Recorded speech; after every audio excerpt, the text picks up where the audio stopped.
From MTN News, this is Montana This Morning. A control tower operator is facing charges after child pornography was found on his laptop inside the Bozeman Airport control tower. I'm MTN's Heaven Van with the details. The harsh weather that's soaking Florida is expected to continue today. I'm Duarte Geraldino with how people in South Florida are dealing with the historic storm and just how long this bad weather could linger. Oh, not here. No, wow. And I've been kind of watching some of that. That's so beautiful. Like this is a complete 180 from what they're saying. We've traveled back in time. I think so. Yeah, nice to be with you this morning. Don't adjust your sets. Chet's joining the morning show again for a couple of days. Doing this. I'm just going to keep doing it morning, noon, and night. Me too. How's that work for you? Yeah, right? All right, it's the Bro Show back in action. Temperatures for the morning right around the 30s and 40s. 34 in Butte, 34 in West Yellowstone. Chilly start to the day, pretty clear conditions. Gorgeous as we're watching the sun head over the horizon this morning. I think our daytime high should be around the 80-degree mark, my favorite term. Outdoorable. Yep, that's there 80 degrees, light wind, lots of sun. We've got that going all across the area for a day or two. We'll talk more about the big shift in our weather pattern. It's coming up here in just a bit. That's not really your favorite term. What's that? We can't use that one on the air. That's a different term. Oh, yeah. Sure. Your favorite positive. Yeah, that's term. right. 6:02. Our top story this hour, an air traffic controller from Belgrade now facing charges after child pornography was found on his laptop at the Bozeman Airport. MTN's Heaven Van explains what happens next with the investigation. A Belgrade man is facing charges after child pornography was found on his computer inside the control tower at Bozeman Airport. 61-year-old Leslie Andrew appeared in Gallatin County Justice Court on Wednesday, arraigned on charges of sexual abuse of children and tampering with evidence. Court officials say Andrew is a longtime Montana resident and Army veteran, currently residing in Belgrade. According to charging documents, on Monday night, an employee inside the tower contacted an airport police lieutenant to report finding child pornography on a laptop. Airport IT reportedly seized the laptop the following morning, along with 2 thumb drives next to it. Andrew contacted airport police the same morning, where he was informed of an active investigation. Andrew admitted the pornography was his before returning to work. After Gallatin County Sheriff's Office responded to the incident, they were shown the explicit images. Andrew then admitted to breaking apart another thumb drive containing more pornographic material. Officers took Andrew into custody, where he was transported to the Gallatin County Detention Center. I spoke with Brian Sprenger, president of the Bozeman Yellowstone International Airport.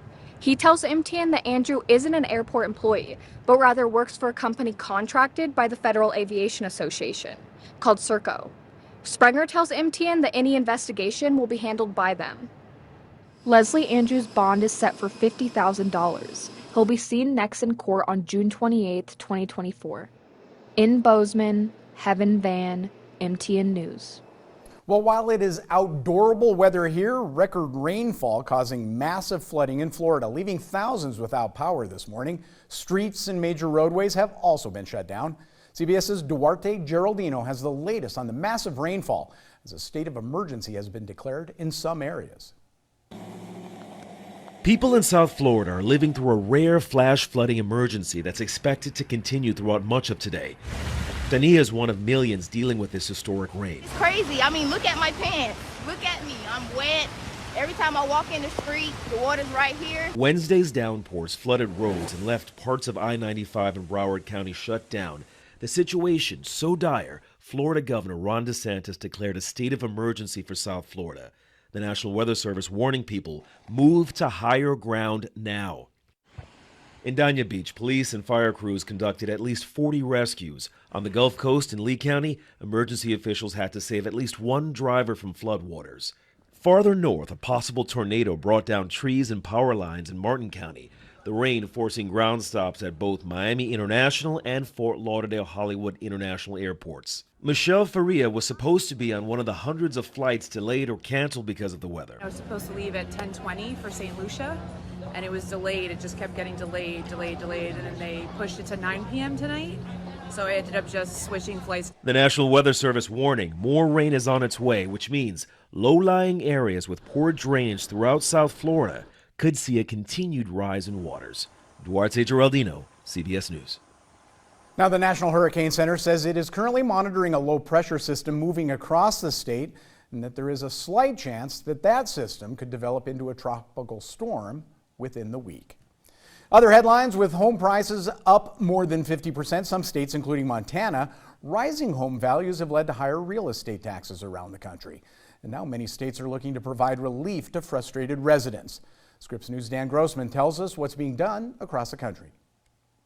Yeah, I've done a few interviews with journalists. Chris Hardy is a real estate broker in Colorado. He's also a homeowner with other homes and buildings he rents. Over the last few years, he says he and his wife have paid nearly triple in taxes because of the ballooning home valuation prices, not just in his state, but across the country. You know, landlords who own property, they got a bump in their, not only in their property taxes, but their insurance rates. And so then obviously that gets passed on to the renters. According to the S&P Dow Jones indices, national home prices have risen 64% on average over the last 5 years. To help ease the burden on homeowners, some states have proposed legislation to limit, cut, or offset escalating property taxes.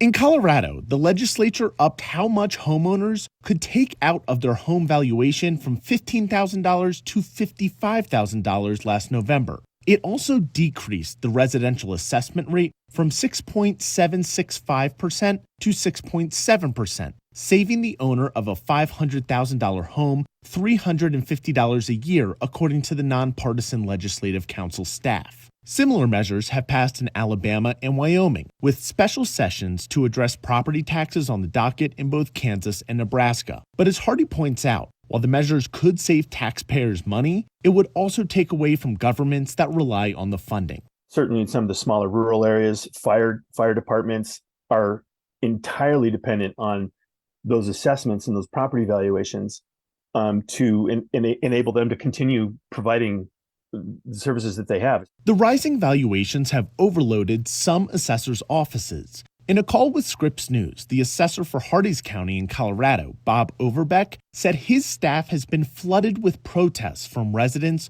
looking to get another assessment on their property, hoping it will lower their bills. In just the last 2 years, property valuations there, according to the county, have gone up 40%, adding to monthly budgets that have also seen grocery costs and insurance prices rise as well. The triple whammy on this is insurance companies are more and more, they're leaving Colorado because of wildfire, because of hail, because of climate change, because of, you know, they haven't been particularly profitable in this state for a while. And so people are finding their insurance premiums doubling and tripling along with higher deductibles.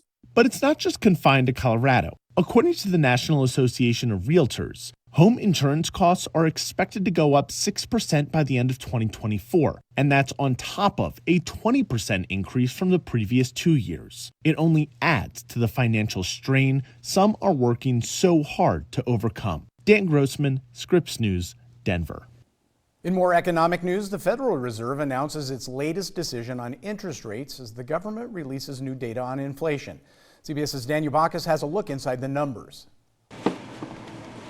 Some good news at the grocery store. Prices didn't go down, but they did remain steady from April to May.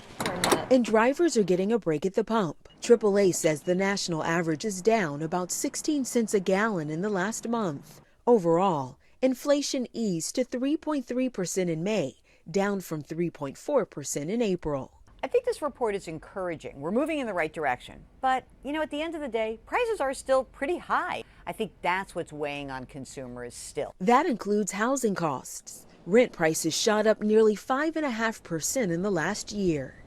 And borrowing money to buy a home remains expensive. 3 years ago, mortgage rates were under 3%. They are now at nearly 7%.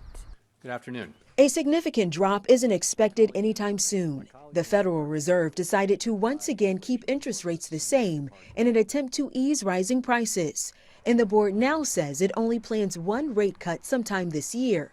Previously, the Fed had considered 3 cuts. We know that reducing policy restraint too soon or too much could result in a reversal of the progress that we've seen on inflation. Fed Chairman Jerome Powell says the board wants inflation down to just 2%. CBS News business analyst Jill Schlesinger. Until the Fed is convinced that there is a long-term trend that is in place, I don't think they're going to be ready to cut rates anytime soon. Some analysts are predicting a rate cut in September, but others believe it might not happen until the end of the year. Danya Backus, CBS News, Los Angeles. All right, 6:11, Matt, you and I have talked about this many times over the years, an opportunity to go into space. Like that. Yeah. Absolutely. Well, there may be a risk to that as we just take a look at this video. Spaceflight is tough on the human body, turns out. New study showing the medical issues it can cause. This study published in this week in the journal Nature Portfolio looked at data on 4 volunteers who went into space, 64 NASA astronauts. They found that spaceflight increases the risk of bone loss, muscle atrophy, kidney stones, can even affect the immune system. Turns out women seem to be better equipped to handle the stress than men. However, early studies suggest that women have more of a risk of developing certain kinds of cancer from space radiation than men. Still say it's safe to go, but it's just, it's not as simple as you think it is to be able to do that. No, I'd still go, though. I have some friends I'd like to send, though. On a one-way? Yeah. On a one-way trip? Yeah, that's it. it. I don't know if that's an opportunity or not. Why don't you get on that ship to Mars they're planning Yeah, on that's that? right. We'd love to have you go. Yeah, we'd be honored to have you travel along on that. Beautiful day out there. Outdoorable coming. It is, and yesterday quite pleasant. We just had a little more wind into the afternoon. As we look outside this morning, it is absolutely beautiful. Quick warm up on the way, another big quick cool down as well. That's coming up in just a few minutes.